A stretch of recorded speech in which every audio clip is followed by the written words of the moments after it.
আসসালামু আলাইকুম। কোরআন মাজিদ আমাদের জীবন বিধান। কোরআনের অনুকূল জীবনযাপনের মধ্যেই রয়েছে দুনিয়া ও আখিরাতের সকল সৌভাগ্য। আর কোরআন মাজিদ অবতীর্ণ হয়েছে এই সম্মানিত রমজান মাসেই। সুতরাং এই মাসের মহান মর্যাদা লাভের কারণও এই যে আল্লাহ তাআলার শেষ প্রত্যাদিষ্ট বাণী এ মাসেই এ পৃথিবীতে এসেছে।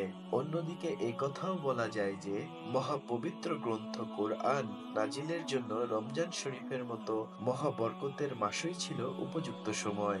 আল্লাহ তাআলা ইরশাদ করেন, নিশ্চয় আমি কুরআন অবতীর্ণ করেছি মহামান্বিত রজনীতে। আর মহামান্বিত রজনী সম্পর্কে তুমি কি জানো? মহামান্বিত রজনী সহস্র মাস অপেক্ষা শ্রেষ্ঠ। শুধু কুরআনুল কারীম নয়, পূর্ববর্তী সকল আসমানী গ্রন্থসমূহও এই রমজান মাসে অবতীর্ণ হয়েছে। নিচে সেগুলোর বিবরণ দেয়া হলো। হযরত ইব্রাহিম আলাইহিসসালামের সহিফা সমূহ ৩রা রমজান, তাওরাত শরীফ ৬ই রমজান, ইনজিল শরীফ ১৩ই রমজান, জাবুর শরীফ ১৮ই রমজান, কোরআন মজিদ ২০শে রমজান। বিশ্বাসীদের গল্পকথা চ্যানেলের আজকের আয়োজনে আমরা কোরআন ও সুন্নাহর আলোকে জানার চেষ্টা করব পবিত্র রমজান মাসের চাঁদ দেখা, সেহরি এবং ইফতার সম্পর্কে। তো প্রিয় দর্শক, ভিডিও শুরু করা যাক। চাঁদ দেখা। মাহে রমজান চন্দ্রমাস হিসাবে গণনা করতে হয়। চন্দ্রমাস কোনটি ২৯ দিনে, আবার কোনটি ৩০ দিনে হয়। আর রমজান মাস আসে শাবান মাসের পর, তাই শাবান মাসের হিসাবও রাখতে হয়। এবং শাবান মাসের ২৯ তারিখে সন্ধ্যায় রমজানের চাঁদ তালাশ করতে হয়। ওই দিন চাঁদ দেখা না গেলে শাবান মাস ৩০ দিন পূর্ণ করতে হবে এবং পরদিন থেকে রোজা শুরু করতে হবে। রমজান মাসের পর আসে শাওয়াল মাস।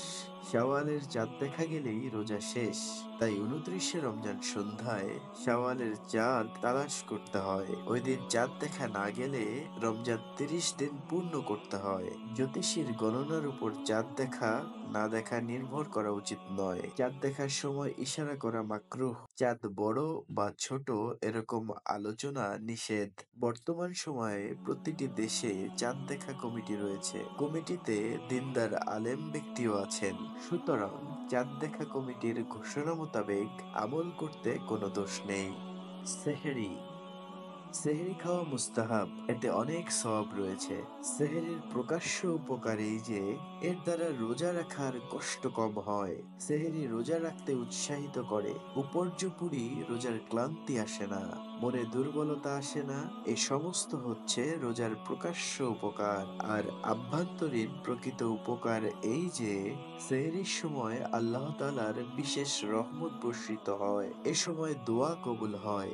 এই সময়ের দোয়া, জিকির, ইস্তেগফার আল্লাহ তাআলার নিকট অধিক পছন্দনীয়। সবচেয়ে বড় কথা, সেহরি খাওয়ার মাধ্যমে হযরত রাসূল মকবুল সাল্লাল্লাহু আলাইহি সাল্লামের ইত্তেবা অর্থাৎ অনুসরণ লাভ হয়। আর সকল ইবাদতের মর্মবাণী তো রাসূল মকবুল রাহমাতুল লিল আলামিন হযরত মুহাম্মদ মুস্তাফা আহমদ মুস্তাফা সাল্লাল্লাহু আলাইহি ওয়াসাল্লামের অনুকরণের সৌভাগ্য লাভ। হাদিস শরীফে সেহরি সম্পর্কে অনেক ফজিলত বর্ণিত আছে। যেমন হযরত রাসূলুল্লাহ সাল্লাল্লাহু আলাইহি ওয়াসাল্লাম ইরশাদ করেছেন, নিশ্চয়ই আল্লাহ পাক ও তার ফেরেশতাগণ সেহরি গ্রহণকারীদের জন্য রহমত ও করুণা বর্ষণ করেন। তিবরানী। রাসূল পাক সাল্লাল্লাহু আলাইহি ওয়াসাল্লাম ইরশাদ করেন, ইহুদি খ্রিস্টানদের রোজা এবং আমাদের রোজার মধ্যে ব্যবধান হচ্ছে সেহরি। তারা সেহরি গ্রহণ করে না, আমরা করি। মুসলিম। হযরত নবী পাক সাল্লাল্লাহু আলাইহি ওয়াসাল্লাম ইরশাদ করেন, তোমরা সেহরি খাও, এতে অনেক বরকত ও উপকার আছে। হযরত ইররাজ বিন সারিয়া রাদিয়াল্লাহু তাআলা আনহু বলেন, একদা রমজানে হযরত রাসূল পাক সাল্লাল্লাহু আলাইহি ওয়াসাল্লাম আমাকে সেহরি খেতে ডাকলেন এবং বললেন, এসো এই পবিত্র আহারের দিকে। আবু দাউদ ও নাসাই। হযরত আবু হুরায়রা রাদিয়াল্লাহু তাআলা আনহু বলেন, হযরত রাসূলুল্লাহ সাল্লাল্লাহু আলাইহি ওয়াসাল্লাম ইরশাদ করেছেন, মুমিনদের জন্য খেজুর কতই না উত্তম সেহরি। আবু দাউদ। উদর পূর্ণ করে খাওয়া হযরত রাসূল করিম সাল্লাল্লাহু আলাইহি সাল্লামের সুন্নত নয়, আর যা সুন্নত নয় তা উপকারীও নয়। সেহরি খাওয়ার সময়ও তাই সুন্নত রীতি অনুযায়ী খাওয়া উচিত। এক ভাগ আহার, এক ভাগ পানি, আর এক ভাগ খালি। বিলম্বে সেহরি খাওয়া মুস্তাহাব, তার মানে এত দেরি নয় যাতে সেহরির সময়সীমা অতিক্রান্ত হয়ে যায়। সাবধান, সুবহে সাদেক শুরুর আগেই সেহরি শেষ করতে হবে। ইফতার, ইফতারের সময় হয়ে গেলেই ইফতার করে নেওয়া উচিত, দেরি করা উচিত নয়। অবিলম্বে ইফতার শরীয়তে পছন্দনীয়, তার অর্থ আবার এও নয় যে ইফতারের সময় হওয়ার আগেই ইফতার করতে হবে। সূর্যাস্তের সঙ্গে সঙ্গেই ইফতার করা উত্তম। ইফতার সম্পর্কিত হাদিসসমূহ নিচে উল্লেখ করা হলো। হযরত সাহল বিন সাদ রাদিয়াল্লাহু তাআলা আনহু বলেন, রাসূল পাক সাল্লাল্লাহু আলাইহি ওয়াসাল্লাম ইরশাদ করেছেন, মানুষ কল্যাণের মধ্যে থাকবে যতক্ষণ তারা বিনা বিলম্বে ইফতার করবে। বুখারী, মুসলিম।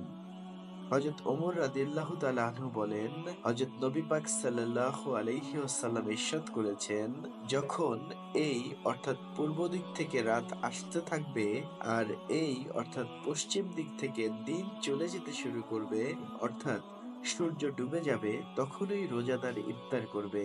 বুখারী, মুসলিম।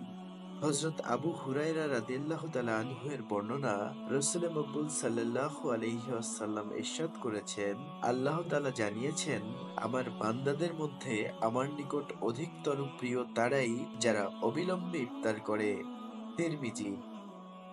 হযরত সালমান বিন আমের রাদিয়াল্লাহু তাআলা আনহু বলেন, রাসূলুল্লাহ সাল্লাল্লাহু আলাইহি ওয়াসাল্লাম ইরশাদ করেন, যখন তোমাদের কেউ ইফতার করতে চায় সে যেন খেজুর দিয়ে ইফতার করে, কেননা এতে বরকত রয়েছে। যদি খেজুর না পায় তবে যেন পানি দ্বারা ইফতার করে। তিরমিজি।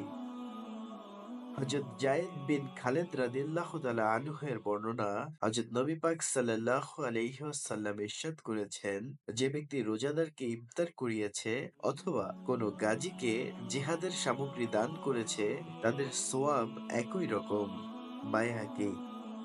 হযরত ইবনে ওমর রাদিয়াল্লাহু তাআলা আনহু এর বর্ণনা, নবী করিম সাল্লাল্লাহু আলাইহি ওয়াসাল্লাম যখন ইফতার করতেন তখন বলতেন, পিপাসা দূর হলো, শিরা উপশিরা সমূহ শান্ত হলো এবং আল্লাহ চাহেন তো সওয়াব নির্ধারিত হলো। আবু দাউদ। তাবেঈ হযরত মুয়াজ বিন জোহরা বলেন, নবী পাক সাল্লাল্লাহু আলাইহি ওয়াসাল্লাম যখন ইফতার করতেন তখন বলতেন, আয় আল্লাহ, আমি তোমার জন্যই রোজা রেখেছিলাম, আবার তোমার দেয়া রিজিকেই রোজা ভঙ্গ করছি। আবু দাউদ। হযরত আবু হুরায়রা রাদিয়াল্লাহু তাআলা আনহু বলেন, রাসূল মকবুল সাল্লাল্লাহু আলাইহি ওয়াসাল্লাম ইরশাদ করেছেন, যতদিন পর্যন্ত মানুষেরা শীঘ্র শীঘ্র ইফতার করবে ততদিন দিন বিজয়ী থাকবে, কেননা ইহুদি ও খ্রিস্টানরা দেরিতে ইফতার করে। আবু দাউদ, ইবনে মাজাহ। তো প্রিয় দর্শক, এই ছিল আমাদের আজকের আয়োজন। বিশ্বাসীদের গল্প কথা চ্যানেলের আজকের পর্বটি আপনাদের কেমন লাগলো তা দয়া করে কমেন্টে জানাবেন এবং এই চ্যানেলের কার্যক্রম ভালো লাগলে দয়া করে লাইক, কমেন্ট এবং সাবস্ক্রাইব করে পাশে থাকবেন। ধন্যবাদ।